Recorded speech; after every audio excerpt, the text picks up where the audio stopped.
Hi friends, எல்லாரும் எப்படி இருக்கீங்க? நம்ம இன்னைக்கு இந்த டிராமாவோட நெக்ஸ்ட் பார்ட்ல என்ன நடக்குதுன்னு பார்க்கலாம். லாஸ்ட் பார்ட்லயே ஹீரோட அம்மாவுக்கு பர்த்டே பார்ட்டி வர அவங்களுக்கு எல்லாருமே கிஃப்ட் கொடுத்துக்கிட்டு இருக்க அந்த சமயத்துல இந்த சூலின் ஒரு கிஃப்ட கொடுத்திருப்பா. அதை பார்த்து நம்ம ஹீரோயின் உடம்புல இருக்கிற ஹீரோ செம்மையா ஷாக்கா இருந்திருப்பான். ஆக்சுவலா அவன் தான் அந்த கிஃப்ட ப்ரிப்பேர் பண்ணி வச்சிருந்திருப்பான் அவங்க அம்மாவுக்காக. அவங்க அப்பா ஹீரோட அம்மாவுக்காக ரொம்ப வருஷத்துக்கு முன்னாடியே அந்த கிஃப்ட வாங்கி கொடுத்திருப்பாரு. அதை ரொம்ப வருஷமாவே இவங்க தொலைச்சு தேடிக்கிட்டு இருந்திருப்பாங்க. அதை அம்மாவுக்காக இந்த தடவை எடுத்து கொடுக்கணுங்கிறதுக்காக ஹீரோ ரொம்ப கஷ்டப்பட்டு தேடி எடுத்திருந்திருப்பான். ஆனா இந்த ஷூலின் இப்ப ஹீரோயின் உடம்புல இருக்கிறதால இந்த ஹீரோயின் நல்ல பேர் வாங்கிடக்கூடாது, இத நாம கொடுத்து நாம தான் நல்ல பேர் எடுத்துக்கணுங்கிறதுக்காக திருடிட்டு போயிட்டு ஹீரோட அம்மாவுக்கும் பிரசன்ட் பண்ண இப்ப ஹீரோக்கு எந்த கிஃப்ட்டுமே கொடுக்க முடியாதுன்னு நினைட்டு இருக்கான். எல்லாருமே கேள்வி மேல கேள்வி கேட்க ஆரம்பிக்க அப்ப நம்ம ஹீரோ உடம்புல இருக்கிற நம்ம ஹீரோயின் அந்த நிலைமையை சரிப்படுத்துறதுக்காக, அம்மா நாங்க உங்களுக்காக ஒரு கிரேட்ஃபுல் கிஃப்ட் ரெடி பண்ணிருக்கோம், உங்களுக்கு ரொம்பவே பிடிக்கும், இப்ப என்னோட வைஃப் பிரெக்னண்டா இருக்கா அப்படின்னு சொல்ல யாருமே நம்ப மாட்டேங்கிறாங்க. இதை கேட்டு ஹீரோக்கு ஷாக்கா இருக்கு. ஆனா அந்த இடத்துல நிலைமை சமாளிக்கணுங்கிறதுக்காக ஆமான்னு சொல்லிட அதுக்கப்புறம் நம்ம ஹீரோயின் அவனையும் கூட்டிட்டு போயிட்டு பெட்லயும் படுக்க வைக்க டாக்டர் வந்து செக் பண்ணிட்டு மருந்தெல்லாம் கொடுத்துட்டு இருக்க. அதுக்கப்புறம் ஷென்ஷோவானும் வெளியே வர சமயத்துல இந்த ஷூலின் வந்துட்டு நான் உள்ள போயிட்டு சிஸ்டரை பார்த்தாகணும்னு கேட்க, ஆனா இந்த டைம் ஷென்ஷோவான் செம்மையா கோவமாயிட்டு நீ என்னுடைய வைஃபை பார்க்கவே கூடாது, நீ முதல்ல இந்த வீட்டை விட்டே கிளம்பிடுன்னு சொல்லிட. அவ்வளவு அழுது ஆர்ப்பாட்டம் பண்ணி நான் இந்த வீட்டை விட்டு போக மாட்டேன்னு சொல்லி இருந்திருப்பா. அப்படின்னா நீ என்னோட வைஃபை பார்க்கவே கூடாது, அவ பக்கத்துல வரக்கூடாதுன்னு சொல்லிட்டு போயிடுறான். அதனால வெறியான இந்த ஷூலினும் ஷென்ஷோவான் நீ என்கிட்ட இருந்து ஜூனைன நீ பிரிச்சுட்ட, நான் உன்னை சும்மா விட போறதில்ல, லாஸ்ட் டைம் எப்படி உன்னுடைய குழந்தை அபார்ட் ஆச்சோ அதே போல இந்த டைமும் பண்ண போறேன்னு சொல்லிட்டு வில்லத்தனமா யோசிச்சு இருந்திருப்பா. அதோட தானே முடிஞ்சிருந்துச்சு இந்த பஸ் ஸ்டார்டிங்லயே. அந்த சைட்ல ஹீரோவோட அக்கா பையன் நின்னுட்டு இருக்கான். அவன் தனியா நின்னுட்டு போன்ல கேம் விளையாண்டுட்டு இருக்க. இவ்வளவு அவனை பார்த்த உடனே அவளுக்கு ஒரு ஐடியாவும் தோண ஆரம்பிச்சிருது. அதனால அவனை பக்கத்துல கூப்பிட்டு வச்சு நீ எங்க தனியா விளையாண்டுட்டு இருக்க, உன்னுடைய சர்வெண்ட் எங்க அப்படின்ட்டு கேட்டா அவன் அமைதியாவே நின்னுட்டு இருக்கான். அதனால நீ ஏன் என்கிட்ட பேச மாட்டேங்கிறேன்னு கேட்க, ஏன்னா என் அம்மா உங்ககிட்ட பேசக்கூடாதுன்னு சொல்லியிருக்காங்க, நீங்க என்னுடைய அங்கிளுடைய மிஸ்ட்ரஸ் ஆமே, என் அங்கிள நீங்க செடியூஸ் பண்ணிட்டீங்கன்னு சொன்னாங்க, அதனால உங்ககிட்ட என்ன பேசக்கூடாதுன்னு சொல்லிட்டாங்க. ஆன்டி மிஸ்ட்ரஸ்னா என்ன, நீங்க என்னுடைய அங்கிளுடைய மிஸ்ட்ரஸா அப்படின்ட்டு கேட்க இவளுக்கு ஒரு மாதிரி ஆயிடுது. அதனால நான் உன் அங்கிளுடைய மிஸ்ட்ரஸும் கிடையாது, பேட் பர்சனும் கிடையாது, ஆன்டி உன்னை எதுக்காக கூப்பிட்டேன்னா உன் அங்கிளோட வைஃப் இப்ப பிரெக்னண்டா இருக்காங்க, அவங்க வயித்துக்குள்ள ஒரு குட்டி தம்பி இருக்கான், அதனால நீ இங்க தேவையில்லாத சத்தம் போட்டுக்கிட்டு இருக்க கூடாது, இல்லனா வயித்துக்குள்ள இருக்கிற குழந்தை பயந்துருவான்ல, உன்னுடைய குட்டி பிரதர் பாவம் இல்ல அப்படின்லாம் சொல்ல அவ கையை பிடிச்சிட்டு தான் சொல்லிக்கிட்டு இருந்திருப்பா. கையை எடுத்து விட்டுட்டு எனக்கு ஒன்னும் பிரதர் எல்லாம் தேவையில்லைன்னு சொல்லிட்டு இருக்க. இவ ஏதோ இவனை வச்சு பிளான் பண்ண ஆரம்பிச்சிடறா. அதுக்கப்புறம் ஷென்ஷுவான் ஹீரோட அக்கா அம்மா இந்த ஷூலின்ட்டு ஒன்னா உட்காந்து டைனிங் டேபிள்ல சாப்பிட்டுட்டு இருக்க. அப்ப ஷென்ஷுவான் உடம்புலதான் ஹீரோ இருக்கானே, அவன் சாப்பிடுறங்கிற பேர்ல வேணும்னே அந்த டேபிளையே மெஸ் பண்ணிக்கிட்டு இருக்கான். சாப்பிட தெரியாத மாதிரியே சாப்பிட்டுக்கிட்டு தண்ணி குடிச்சாலும் வாமிட் பண்ற மாதிரில ஆக்டிங் பண்ணிக்கிட்டு ரொம்ப ஓவரா பண்ணிக்கிட்டு அந்த ஷூலின் பக்கத்துல தான் உட்காந்து சாப்பிட்டுட்டு இருப்பான். அவன் மேலேயே தண்ணியை குடிச்சிட்டு துப்பிட, சிஸ்டர் என்ன பண்ணிட்டு இருக்கீங்க, ஏன் இந்த மாதிரி என் மேல எல்லாம் தண்ணி எல்லாம் துப்பிக்கிட்டு இருக்கீங்க அப்படின்ட்டு கேட்க, ஹீரோட அக்காவும் பார்த்துட்டு நீ என்ன இவ்வளவு அசிங்கமா சாப்பிட்டுட்டு இருக்க, ஒழுங்கா டேபிள விட்டு எழுந்திருச்சு வெளியே போ, நீ வேணா உன்னோட ரூம்ல போய் வெயிட் பண்ண, அங்க வேணா சாப்பாடு அனுப்பி வைக்கிறோம், நீங்க சாப்பிடாத எங்களுக்கு அசிங்கமா இருக்குன்னு சொல்ல ஹீரோட அம்மாவும் பார்த்துட்டு போதும் போதும் விடுங்க, அவ பிரெக்னண்டா இருக்கா, இந்த சமயத்துல அவளை எதுவும் சொல்லாதீங்கன்னு சொல்ல, ஆமா ஆமா உலகத்திலே இவதான் பிரெக்னண்டா இருக்கா, நாங்கெல்லாம் பிரெக்னண்டா இருந்து குழந்தை எல்லாம் பெத்துக்கல, நாங்கெல்லாம் இந்த மாதிரியா பண்ணிக்கிட்டு இருந்தோம் அப்படின்ட்டு திட்ட. அதுக்கு ஹீரோவும் சிஸ்டர் பிரெக்னண்டா இருந்து குழந்தை பெத்துக்கிறது என்னவோ ஈஸி தான், ஆனா அதோட பிரச்சனை அனுபவிக்கிறதா கொஞ்சம் கஷ்டமா இருக்கு அப்படின்ட்டு திரும்பவும் வாமிட் பண்ற மாதிரி எல்லாம் பண்ணிட்டு இருக்க. உனக்கு இங்க உட்காந்து சாப்பிட முடியலன்னா உள்ள போய் சாப்பிடேன்னு ஹீரோட அம்மாவும் சொல்லிட்டு இருக்காங்க. சரி நான் சூப்பாவது எடுத்துட்டு போறேன்னு சொல்லிட்டு சூப்பை எடுத்துட்டு போயிட்டு அவனுடைய அக்காவுடைய பையன் பக்கத்திலேயே வைக்க அவன் அதை தள்ளி விட்டுறான். நீ திரும்பவும் என்கிட்ட பிரச்சனை பண்ணிக்கிட்டு இருக்கியா அப்படின்ட்டு அவன் கையை பிடிச்சிட்டு சத்தம் போட்டுட்டு இருக்க. ஹீரோட அக்காவும் ஷென்ஷுவான் நீ என்ன பண்ணிட்டு இருக்க, என் பையனை விடுன்னா அவன் விடாம திட்டிட்டு இருக்கான். எப்ப பார்த்தாலும் என்கிட்ட உனக்கு பிரச்சனை பண்ணிக்கிட்டே இருக்கணும்ல, ஏன்டா அதை தள்ளி விட்டுன்னு சொல்லி சத்தம் போட்டுட்டு இருக்க. அவன் கையை எடுன்னு சொல்லிட்டு கையை பிடிச்சு எடுத்து விடுறேன்ட்டு அவனை கீழே விழ வச்சிட, அவன் வயிற்று பிடிச்சிட்டு எனக்கு வயிற்று வலிக்குதுன்னு சொல்லிட்டு இருக்க. அந்த நேரத்துல ஷென்ஷுவான் அங்க வந்துட்டு இங்க என்ன நடந்துட்டு இருக்குன்னு கேட்க, அங்க ஹீரோ வேற கீழே விழுந்து கிடக்குறானே, அவனையும் தூக்கி விட்டுட்டு என்னாச்சுன்னு கேட்டா இவன் என்னை தள்ளி விட்டுட்டான்னு சொல்ல ஹீரோட அக்காவும் அவன் வேணும்னு எல்லாம் தள்ளி விடல, இவ்வளவுதான் ஆக்சிடென்டா ஸ்லிப் ஆகி கீழே விழுந்துட்டு அவன் சூப்பை ஊத்து விட்டுட்டான்ட்டு இவதான் அவ கையை பிடிச்சுக்கிட்டு சண்டை போட்டுக்கிட்டு இருந்தா. அதனால அவன் தள்ளி தான் விட்டான், லைட்டா தான் தள்ளி விட்டா, அதுக்குள்ள இவன் கீழே விழுந்துட்டு வயிற்று வலிக்குதுன்னு சொல்லிக்கிட்டு இருக்கான்ட்டு கேட்டுட்டு இருக்க. அதுக்கு ஷென்ஷுவானும் நீ உண்மையை தான் சொல்றியா, இது உண்மையாலுமே அது ஆக்சிடென்ட் தானா, வேணும்னு இடிச்சு தள்ளி விடலையான்னு கேட்க, இந்த குட்டி பையன் இருந்துட்டு அம்மா இவங்க எல்லாரும் என்னை புள்ளி பண்றாங்க, நான் முதல்ல என் வீட்டுக்கு போறேன், என்னுடைய அப்பா கிட்ட போறேன், அதுக்கப்புறம் பாருங்க எங்க அப்பா இவங்களுடைய கையை காலெல்லாம் முறிச்சிருவாங்கன்னு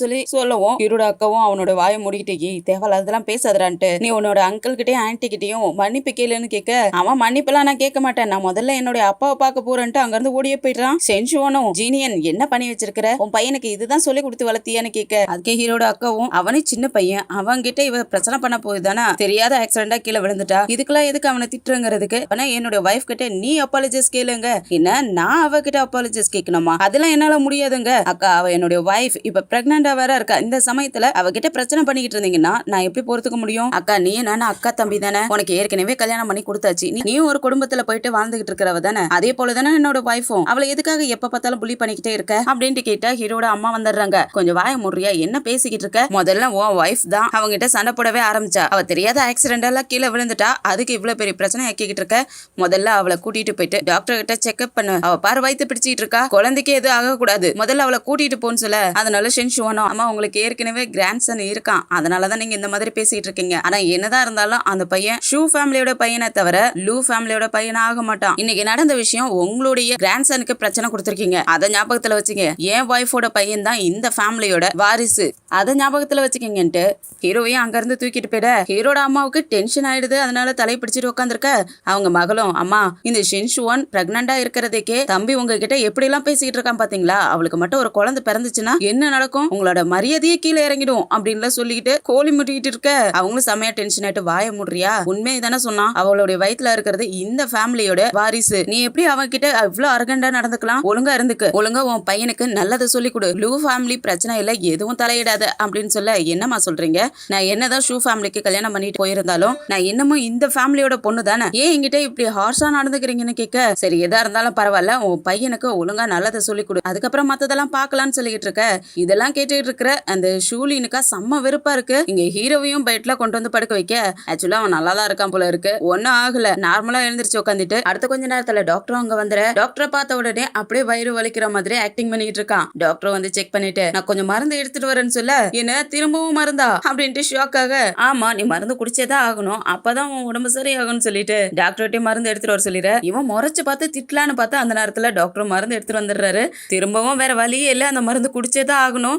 அதனால ஷென்ஷுவான முறைச்சு பார்த்துக்கிட்டே அந்த மருந்தையும் குடிச்சிட. அடுத்த நாளே இந்த பையன் இன்னொரு பிரச்சனையை ஸ்டார்ட் பண்ணிடுறான். ஹீரோ ஒர்க் பண்ணிக்கிட்டு இருந்த லேப்டாப்பை புடுங்கிட்டு ஓடி போயிட்டு மாடியில இருந்து கீழே போட்டு உடைச்சிடறான். ஹீரோவும் தடுக்கிறதுக்கு முயற்சி பண்றான். ஆனா அவன் சொல்றதை கேட்கறதுக்கு முன்னாடி அவன் கீழே போட்டு உடைச்சிட. வேற வழியே இல்ல, ஷென்ஷுவானுக்கு கால் பண்ணி எனக்காக இன்னொரு லேப்டாப் கொண்டு வான்னு சொல்ல. அடுத்த கொஞ்ச நேரத்திலே அந்த குட்டி பையனையும் ரெண்டு மேட் பிடிச்சிட்டு இருக்காங்க.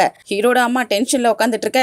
ஹீரோ ஹீரோயின் ரெண்டு பேருமே முறைச்சு பாத்துக்கிட்டு இருக்காங்க. அந்த குட்டி பையனை என்ன விடுங்க விடுங்கன்னு கத்திட்டு இருக்கான். அதை பார்த்து ஹீரோட அம்மாவுக்கு செம்ம டென்ஷன் ஆயிட்டு, என்னடா பண்ணிக்கிட்டு இருக்கீங்க, இங்க என்ன நடந்துட்டு இருக்கு, ஏன் இவனை பிடிச்சு வச்சுக்கிட்டு இருக்கீங்கன்னு கேட்க. அந்த சமயத்துல வந்து அந்த குட்டி பையனோட அம்மாவும் ரெண்டு வேலைக்காரங்களையும் தள்ளி விட்டுட்டு பையனை பிடிச்சு வச்சுட்டு, நீங்க என்ன பண்ணிக்கிட்டு இருக்கீங்க, ஏன் என் பையனை இப்படி புலி பண்ணிக்கிட்டு இருக்கீங்கன்னு கேட்க. இதோ உன் பையன் பண்ண வேலையை பாரு அப்படின்ட்டு உடஞ்ச லேப்டாப்பை காட்ட. அது ஜஸ்ட் ஒரு கம்ப்யூட்டர் தானே, அதுக்கா இவ்வளவு ஆக்டிங் பண்ணிட்டு இருக்கீங்கன்னு கேட்கறதுக்கு, ஜினி நீ என்ன பேசிக்கிட்டு இருக்க, ஜஸ்ட் கம்ப்யூட்டர் தான், ஆனா இதுல நம்ம கம்பெனியோட முக்கியமான ஃபைல்ஸ் அத்தனையுமே இருக்கு, அது ஒண்ணு தொலைஞ்சாலும் நம்ம கம்பெனிக்கு எவ்வளவு பெரிய லாஸ் வரும்னு தெரியுமா அப்படின்ட்டு கேட்டா. அவன் ஒரு சின்ன குழந்தை, அவனுக்கு என்ன தெரியும், இதெல்லாம் தெரியாதுல்ல. ஷென்ஷுவான் உனக்கு தெரியாதா என்ன இந்த கம்ப்யூட்டர் எவ்வளவு முக்கியமானதுன்ட்டு, அவன் கையில எதுக்கு கொடுத்தன்னு கேட்டுட்டு இருக்கா. அவன் கையில எதுக்கு கொடுத்த, அவன் எடுத்துட்டு போயிட்டு உடைக்கிற அளவுக்கு நீ ஏன் விட்ட, நீ வேணும்னே தானே என்னுடைய பையன் பேர்ல ஃப்ரேம் பண்ணிக்கிட்டு இருக்கேன்னு கேட்க. இப்பவும் உன் பையனுக்கு தான் சப்போர்ட் பண்ணிட்டு இருக்க, அவன் வேணும்னே பண்ணல, நானா தான் அவன் மேல ஃப்ரேம் பண்ணிட்டு இருக்கேன்னு சொல்லிட்டு இருக்கல, நீ வேணா சர்வேலன்ஸ் கேமராவை செக் பண்ணி பாருங்க. அவ திட்டுற மாதிரி வர. ஷென்ஷுவானோ, அக்கா போதும் நிப்பாட்டு, உன் பையனுக்காக சப்போர்ட் பண்றதெல்லாம் நிப்பாட்டு, இன்னைக்கு கம்ப்யூட்டரை உடைச்சவன் நாளைக்கு பெரிய பெரிய பிரச்சனையும் பண்ணுவான், இதுதான் உன் பையனுக்கு சொல்லி கொடுத்து வளர்த்துக்கிட்டு இருக்கியான்னு கேட்க. என் வீட்டுல இருக்கக்குள்ள என் பையன் ரொம்ப நல்லா இருந்தான், அங்க எல்லார்கிட்டயும் மரியாதை தான் பேசுவான், ஆனா இங்க வந்ததுக்கு அப்புறம் இவனுக்கு என்ன ஆச்சுன்னே தெரியல, அவனுக்கு நிறையவே பிரச்சனை நடந்துட்டு இருக்கு, யாரோ வேணும்னே தான் பண்றாங்கன்னு நினைக்கிறேன், யாரோ என் பையனுக்கு சொல்லி கொடுத்து இருக்காங்கன்னு நினைக்கிறேன்னு சொல்லிட்டு இருக்க. அந்த நேரத்துல ஷூலினும் ஒரு மேடோட அங்க வர. அங்க நடக்கிற பிரச்சனை எல்லாம் பார்த்துட்டு என்ன இங்க நடந்துட்டு இருக்கு என்னாச்சுன்னு கேட்க. ஹீரோட அக்காவும் அந்த பையன் கிட்ட, உன்னை யார் இதெல்லாம் செய்ய சொன்னா, நீ எதுக்காக இந்த மாதிரி எல்லாம் பண்ணணும்னு சொல்லி கேட்கறதுக்கு அந்த குட்டி பையனும் ஷூலினு கையை காட்டி, இவங்க தான் என்ன செய்ய சொன்னாங்க, அவங்க சொன்னதாலதான் நான் செஞ்சேன் அப்படி இல்ல சொல்ல. இவ ஷாக் ஆயிடுறா, என்ன பண்றதுன்னு தெரியாத முடிச்சுக்கிட்டு இருக்க. எனக்கு தெரியும் என் பையன் ரொம்ப நல்லவன், அவன் இந்த மாதிரி எல்லாம் செய்ய மாட்டான், யாராவது இந்த மாதிரி பண்ணணும்னு சொன்னா மட்டும்தான் அவன் செய்வான் அப்படின்ட்டு அவளை முறைச்சு பாத்துக்கிட்டே சொல்ல. அந்த ஷூலினும், எனக்கு எதுவும் தெரியாது, நான் எதுவும் சொல்லி கொடுக்கல அப்படின்ட்டு கூடவே ஒரு மேடை கூட்டிட்டு வந்தா இல்லையா, அவளையும் இடிச்சு விட. அவ டக்குன்னு முட்டி போட்டுக்கிட்டு, நான் தான் சொல்லி கொடுத்தேன், என்ன மன்னிச்சிருங்க, நான் தான் அவனுக்கு சொல்லி கொடுத்து இந்த மாதிரி எல்லாம் செய்ய சொன்னேன், ஷென்ஷுவானை டார்ச்சர் பண்றதுக்கு நான் தான் சொன்னேன்னு சொல்லவும் ஹீரோட அம்மாவுக்கு செம்மையா கோவம் வருது. இதெல்லாம் நீ தான் பண்ணியா, உன்னை என் வீட்டுக்கு மேடை எடுத்ததே தப்பு, உன்னை இப்பவே ஃபயர் பண்றேன், ஒழுங்கா வெளியே போயிடு அப்படின்ட்டு அந்த மேடையும் திட்டி விட்டுட்டு ஹீரோ உடம்புல இருக்கிற ஹீரோயின் கிட்டையும் ஜூனைன் இந்த பிரச்சனையை இதோட விட்டுருன்னு சொல்லி கேட்க. ஆனா அவ விட மாட்டேக்கிறா. இல்ல இதோட நான் விட போறது இல்லங்க. ஹீரோட அக்காவும், ஜூனைன் இதுக்கு என்ன அர்த்தம், என் பையனை இந்த ஷூலின் கூட்டிட்டு வந்த அந்த மேடு தானே பண்ணிருக்கா, அவ தானே சொல்லி கொடுத்த, பார்த்து இந்த மாதிரி எல்லாம் பண்ண சொல்லியிருக்கா. உடனே ஷென்ஷுவானும் போதும் இனிமேல் நீங்க இங்க இருந்தது நான் ஆல்ரெடி ஷூ ஃபேமிலிக்கு சொல்லி விட்டுருக்கேன், அவங்க உங்களை வந்து கூட்டிட்டு போவாங்க, அங்க கிளம்பி போற வேலையை பாருங்க அப்படிங்க. அவ பயந்து போயிட்டு அம்மா நான் இன்னும் கொஞ்ச நாளைக்கு இங்க இருக்கணும்னு ஆசைப்படுறேன், ஏமா இங்க இருந்து என்ன விலை விரட்டுறதுக்காக பாக்குறான்னு சொல்லி கேட்க, அதனால அவங்க அம்மாவும் தன் பையன் கிட்ட கேக்குறாங்க எதுக்காக சடனா இங்க இருந்து போக சொல்ற, அவ இருந்துட்டு போகட்டுமே அப்படிங்க. ஆனா அந்த குட்டி பையனும் நான் கண்டிப்பா என் வீட்டுக்கு போயிடுவேன், என் வீடு இதை விட பெரிய வீடு, லக்ஸரியான இடம், இந்த வீடு ஜஸ்ட் ஒரு குப்பைன்னு சொல்ல அந்த பையனுடைய அம்மாவும் வாய மூடிட்டு அம்மா அவன் தெரியாத பேசிட்டு இருக்கான் அப்படின்னு சொல்ல ஹீரோட அம்மாவும் எனக்கு தெரிஞ்சு நீ இவனை கூட்டிட்டு போறதுதான் நல்லது, கூட்டிட்டு போயிட்டு ஒழுங்கா வள, அவனுக்கு எல்லா விஷயத்தையும் சொல்லி கொடு, அப்படி இல்லன்னா இந்த வீட்டை பக்கமே வராதீங்கன்னு சொல்லிடுறாங்க. அடுத்ததான் நம்ம ஹீரோவை ஷென்ஷுவானோடைய ஃப்ரெண்டும் கூப்பிட்டு விட இவனும் மீட் பண்றதுக்காக போக அங்க ஷென்ஷுவானுக்கு பிடிச்ச மாதிரியே காஃபில ஆர்டர் பண்ணி வச்சிருக்கான். அதெல்லாம் குடிச்சு பார்த்துட்டு என்னுடைய டேஸ்ட் இன்னும் வரைக்கும் ஞாபகத்துல வச்சிட்டு இருக்கேன், எனக்கு ரொம்ப பிடிச்சிருக்கு அப்படின்னு சொல்ல எனக்கு தெரியாதா நீயும் நானும் சின்ன பிள்ளையில இருந்தே ஒன்னா வளர்ந்துகிட்டு இருக்கோம், உன்னை பத்தி எனக்கு நல்லாவே தெரியும், அதனாலதான் உனக்கு பிடிச்ச மாதிரியே சுகர் கம்மியா நல்ல டேஸ்டான காஃபியா வாங்கி வச்சேன் அப்படின்னு சொல்ல சரி எதுக்காக என்னை கூப்பிட்ட, என்ன விஷயம் பேசணும்னு கேக்குறதுக்கு ஆக்சுவலி நான் உன்னை பத்தி நிறையவே இன்வெஸ்டிகேட் பண்ணேன், நீ ஜூன் என்ன மேரேஜ் பண்ணதுக்கு அப்புறம் ரொம்பவே கஷ்டப்பட்டிருக்குன்னு எனக்கு தெரிய வந்துச்சு, அந்த ஃபேமிலியே உன்னை கஷ்டப்படுத்துறாங்கன்னு நான் கேள்விப்பட்டேன், அதனால நீயே என்ன உன்னுடைய ஃப்ரெண்டுன்னு நினைச்ச என்கிட்ட பேசாம என்னை ஒரு மேனை பார்த்து என்னை பேசக்கூடாதான்னு கேட்க ஆக்சுவலா இவங்க பேசிக்கிட்டு இருக்கிறது எல்லாத்தையும் இந்த ஜியான்மா மறைஞ்சு இருந்து வீடியோல எடுத்துக்கிட்டு இருக்கா. அவளை வேலையை விட்டு தூக்கிட்டாங்க, ஆனா அவளை நம்ம ஹீரோயினை பழி வாங்கறதுக்காகவே இந்த வேலையை பார்த்துக்கிட்டு இருப்பா போல இருக்கு. ஷென்ஷுவானோட ஃப்ரெண்டும் இருந்துட்டு ஷென்ஷுவான் நீ எதுக்காக அவன் கூட வாழணும், அவன் கூட அவ்வளவு தூரம் கஷ்டப்படணுங்கிற அவசியம் இல்ல, நான் உன்னை மேரேஜ் பண்ணிக்கிறேன், நான் உன்னை நல்லபடியா பாத்துக்கிறேன்னு சொல்லி கேட்க ஆனா அந்த உடம்புல இருக்கிறது தான் நம்ம ஹீரோவாச்சே எப்படி ஒத்துக்குவான், அதனால என்னால உன் கூட வர முடியாதுன்னு சொல்ல இவன் அப்படியே சமாளிக்க ஆரம்பிச்சிடறான். ஜஸ்ட் நான் உங்ககிட்ட கிண்டல் தான் பண்ணனேன், இது ஒன்னும் சீரியஸா எடுத்துக்காத, நான் இன்னைக்கு உன்னை எதுக்காக கூப்பிட்டேன்னா நான் மேரேஜ் பண்ணிக்க போறேன் அப்படின்ட்டு சொல்ல இவனுக்கு ரொம்பவே சந்தோஷமாயிடுது. உண்மையவா சொல்ற, இவ்வளவு வருஷம் வரைக்கும் சிங்கிளா சுத்திக்கிட்டு இருந்த, இப்போ உடனே ஒரு பொண்ணை பார்த்து கல்யாணம் பண்ணிக்க போறியா, அந்த பொண்ணு யாரு, இவ்வளவு நாளா என்கிட்ட சொல்லவே இல்லல்ல அப்படிங்க. இவனுக்கும் மனசுக்குள்ள கொஞ்சம் கஷ்டமா தான் இருக்கு, இவனுக்கு நம்ம ஷென்ஷுவான் மேல ரொம்பவே லவ் இருக்கு, ஆனா அவதான் இவனை ஃப்ரெண்டா பாத்துக்கிட்டு இருக்கா இல்லையா, அதனால இன்விடேஷன் கார்டை எடுத்து கொடுத்து நீ கண்டிப்பா என்னுடைய மேரேஜ்க்கு வந்தாகணும் அப்படின்னு சொல்லி கொடுத்துட்டு சரி நான் கிளம்புறேன்ட்டு அங்க இருந்து கிளம்புறவன் மனசு கஷ்டத்தோட கிளம்ப இவங்கள ரெண்டு பேத்தையும் வாட்ச் பண்ணிட்டு இருந்தாலே அந்த ஜியான்மா அவ யாருக்கோ கால் பண்ணி நான் உங்களுக்கு அந்த போட்டோ அனுப்பி வச்சிட்டேன் பாருங்க, இந்த ஷென்ஷுவான் ஜூன் 9க்கு சீட்டிங் பண்ணிட்டு இருக்கா, அவளை நான் சும்மாவே விட போறது இல்ல, இந்த இடத்துல நான் ஒரு சர்வன் மாதிரி தான் இருந்துட்டு இருக்கேன், இவளால நான் வேலை இல்லாத இப்ப எவ்வளவு கஷ்டப்பட்டு இந்த ஹோட்டல்ல ஒர்க் பண்ணிட்டு இருக்கேன், இவளை நான் சும்மாவே விட போறது இல்ல, பழி வாங்க போறேன்னு சொல்லிட்டு ஒரு பெரிய லாரியில ஏறி உட்காந்துக்கிட்டு ஷென்ஷுவான் நான் இன்னைக்கு உன்னை கொல்லாம விட போறது இல்லன்னு சொல்லிட்டு லாரிய வேகமா ஓட்டிட்டு வர அந்த சமயத்துல நம்ம ஷென்ஷுவானும் அதே ரூட்ல தான் கிராஸ் பண்ணி போய்கிட்டு இருக்கா. இதை கவனிச்ச ஹீரோ உடம்புல இருக்கிற ஹீரோயினும் செமைய ஷாக் ஆயிட்டு ஹீரோவை தள்ளி விட்டுட்டு இவன் மாட்டிக்க அவளுக்கும் ஆக்சிடென்ட் ஆயிடுது, அவளை ஹாஸ்பிட்டல்லே அட்மிட் பண்ணி வச்சிருக்காங்க. பக்கத்துலயே ஹீரோவும் உட்காந்துக்கிட்டு ஷென்ஷுவான் நீ எப்ப எழுந்திருப்ப, எப்ப நார்மலாவ, கண்ணை முழிச்சு பாரு, எழுந்திரி, நான் உனக்காக என்னென்னலாம் வாங்கி வச்சிருக்கேன் தெரியுமா, உனக்கு பிடிச்ச மாதிரி ட்ரெஸ்ஸஸ் ஜுவல்லர்ஸ்னு நிறையவே வாங்கி வச்சிருக்கேன், நான் தான் உன்னை தப்பா புரிஞ்சுக்கிட்டு உன்னை கொடுமைப்படுத்திட்டேன், இத்தனை வருஷமா நான் தான் உன்னை கொடுமைப்படுத்திட்டு இருந்தேன், இப்ப எனக்கு தெரியுது நான் பண்ண தப்பு என்னங்கிறது எனக்கு புரியுது, என்னால நீ எவ்வளவு கஷ்டப்பட்டிருக்குன்னு எனக்கு நல்லாவே தெரியுது, உன்னை கொல்ல நினைக்கிற ஆள் யாருங்கிறத நான் கண்டுபிடிக்கிறதுக்காக ஆளை அனுப்பி வச்சிருக்கேன், யாருங்கிறத மட்டும் தெரியட்டும், நான் உங்களுக்கு சும்மா விட போறது இல்லங்க. அந்த சமயத்துல அசிஸ்டன்டும் அங்க ஓடி வரான். ஜூன் என்கிட்டயும் மேடம் உங்களை ஆக்சிடென்ட் பண்ண நினைச்சது யாருங்கிறத நாங்க கண்டுபிடிச்சிட்டோம்னு சொல்ல இவனும் ஷாக் ஆயிட்டு எழுந்திருச்சு யாருன்னு கேட்க அது ஜியான் மாதன் சொல்ல இதை கேட்டு இவனுக்கே ஷாக்கா இருக்கு, என்ன சொல்ற, அவ்வளவுதான் ஏற்கனவே நம்ம ஃபயர் பண்ணிட்டோமே, எதுக்காக ஷென்ஷுவானை ஆக்சிடென்ட் பண்ணி கொலை பண்ணணும்னு நினைச்சா, என்ன எதுக்காக ஆக்சிடென்ட் பண்ணனா, என்ன சொல்றேன்னு கேட்க மேம் உங்களை ஆல்ரெடி அவ வாட்ச் பண்ணிக்கிட்டு தான் இருந்திருக்கா, நீங்க லாஸ்டா போனா அந்த ரெஸ்டாரண்ட்ல தான் அவ ஒர்க் பண்ற மாதிரி ஆக்டிங் பண்ணிட்டு அங்குள்ள லாரியால தான் உங்களை ஆக்சிடென்ட் பண்ணணும்னு பாத்திருக்கா, நல்ல வேலை உங்களுக்கும் ஒன்னும் ஆகல, என்னோட பாஸ்க்கும் ஒன்னும் ஆகல, அவளையும் கண்டுபிடிச்சாச்சு அப்படிங்க. இல்ல இல்ல எனக்கு என்னவோ டவுட்டா இருக்கு, அவளுக்கு அந்த அளவுக்கு பவர் கிடையாது, அந்த அளவுக்கு தைரியமும் கிடையாது, இது யாரோ வேற யாரோ அவளுக்கு சொல்லி கொடுத்திருக்காங்க, இது இப்படியே நம்ம சும்மா விடக்கூடாது, இப்படி விட்டுட்டோம் உயிருக்கு தான் ஆபத்து, அதனால நீ இன்னமும் டீப்பா இன்வெஸ்டிகேட் பண்ணு, யாருக்கு அவ்வளவு தைரியம் இருக்குன்னு நானும் தெரிஞ்சுக்கணும், அதுக்கப்புறம் நீ வீட்டுல போயிட்டு ஷென்ஷுவானுக்கு மிஸ்கரேஜ் ஆயிடுச்சுன்னு சொல்லிடு, அப்படியே மத்த விஷயத்தையும் இன்ஃபார்ம் பண்ணிடு, நீ சீக்கிரமா இது யார் பண்ணதுங்கிறதையும் கண்டுபிடிச்சு எனக்கு சொல்லுன்னு சொல்லிட்டு சொல்ல அவனும் சரின்ட்டு அங்க இருந்து கிளம்ப அடுத்த நாளே இந்த வேலையை செய்ய சொன்னது யாருங்கிறது தெரிஞ்சு போயிடுது. இதை பண்ணது ஷூலிங்கிறது தெரிய வர செம்மைய ஷாக் ஆயிட்டு இவ இந்த மாதிரி பண்ணுவான்னு நான் எதிர்பார்க்கவே இல்லை, திரும்ப திரும்ப எங்க போனாலும் இந்த ஷூலின் தான் வரா அப்படின்ட்டு இருந்த வெறியில அவனுடைய போன் எல்லாம் போட்டு உடைக்க நான் இவ்வளவு வருஷமா அவளை எப்படி நல்லபடியா தானே பாத்துக்கிட்டேன், ஆனா அப்படி இருந்தும் என் வீட்லயும் நிறைய பிரச்சனை உண்டு பண்ணிக்கிட்டு இருக்கா, இன்னைக்கு என்னுடைய ஷென்ஷுவானை கொலை பண்றதுக்காக ட்ரை பண்ணிருக்கா அப்படின்ட்டு யோசிச்சுக்கிட்டு இருக்கக்குள்ளேயே அசிஸ்டன்டும் வந்துட்டு நான் இப்ப என்ன பண்ணணும்னு சொல்லி கேட்க அவனும் செம்ம டென்ஷன் ஆயிட்டு நீ என்னுடைய வீட்டுக்கு போ, அவளை வீட்டை விட்டு வெளியே துரத்து, ஏதாவது ஒரு ஹாஸ்டல்ல அவளை போய் தங்கி இருக்க சொல்லு, நான் வர்றதுக்குள்ள அவ வீட்டுல இருக்க கூடாதுன்னு சொல்ல சரின்ட்டு அவனும் அங்கிருந்து போக அசிஸ்டன்ட் அங்கிருந்து போன உடனே ஷென்ஷுவான் சென்சுவானும் கண்ணை முழிச்சிட்டு எழுந்திரிச்சு வர இவனும் பார்த்துட்டு சென்சுவான் நீ கண்ணை முழிச்சிட்டியான்னு கேட்க இது மர்டர், என்ன கொலை பண்றதுக்காக ட்ரை பண்ணிருக்காங்க, இதெல்லாம் நியாயமா? நான் போயிட்டு இப்பவே போலீஸ்ல கம்ப்ளைண்ட் பண்றேன். நான் யாரும் சும்மா விட போறது இல்லங்க. ஆனா ஹீரோவை கையை பிடிக்கிறதுக்காக போக தட்டி விட்டுட்டு நீ என்ன சொல்ற? நான் இத்தனை வருஷமா நீ என்கிட்ட எவ்வளவு கோவமா நடந்துகிட்ட, எவ்வளவு கொடூரமா நடந்துகிட்ட, அப்பெல்லாம் நான் பொறுத்துக்கிட்டு தானே போனேன். அதுக்கப்புறம் உன்னுடைய ஃபேமிலியில இருக்கிற உன்னுடைய சிஸ்டர், உன்னுடைய அம்மா, இந்த ஷூலின் இவங்க எல்லாருமே என்ன புள்ளி பண்ணாங்க. இத்தனை வருஷம் வரைக்கும் நான் அது எல்லாத்தையும் தாங்கிக்கிட்டேன். ஆனா இன்னைக்கு என்னை கொலை பண்றதுக்கே ட்ரை பண்ணிருக்கா. ஆனா நீ அவளை சாதாரணமா ஜஸ்ட் ஒரு ஹாஸ்டல்ல மட்டும் தங்க சொல்லியிருக்க, அதுதான் அவளுடைய பனிஷ்மெண்டா? இது நியாயமா? இதை நான் சும்மா விட போறது இல்ல அப்படின்ட்டு அங்க இருந்து போக பார்த்தா, ஆனா லூ அவ கையை பிடிச்சிட்டு சென்சுவான்னு கூப்பிட சென்சுவான கையை தள்ளி விட்டுட்டு என்னால இதுக்கு மேல பொறுக்க முடியாது. ஜூனேன் நீ அந்த அளவுக்கு அவளை லவ் பண்றியா? அதுக்காக நான் செத்துட்டா உனக்கு கவலையே இல்ல அவ்வளவுதானே?